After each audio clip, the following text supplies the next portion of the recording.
bismillaahi raxmaani raxiim. Anigoo ku hadlaya magaca xisbiga muwaadiniinta Soomaaliyeed ahna gudoomiyaha xisbiga Dr. Salaad Muuse Cali, waxaan rabaa in halkan ugu soo jeediyo dhammaan xisbiga muwaadiniinta Soomaaliyeed inay soo diyaariyaan amba u diyaar garowno doorashadii xildhibaanada maadaama la gaaray waqtigii doorashada aan soo xulno dadkii inooga qayb geli lahaa doorashada oo xildhibaanada inoo matali lahaa si aan uga qayb galno doorashada ay doorashadana u noqoto mid dhankayna ayaan ka soo baxnay.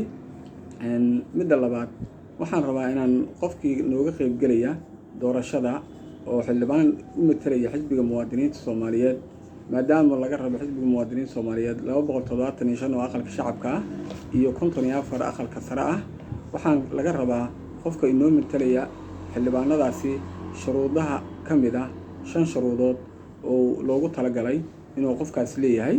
1 waa inuu yahay muwaadin Soomaaliyeed. 2 waa inuu yahay 25 jir.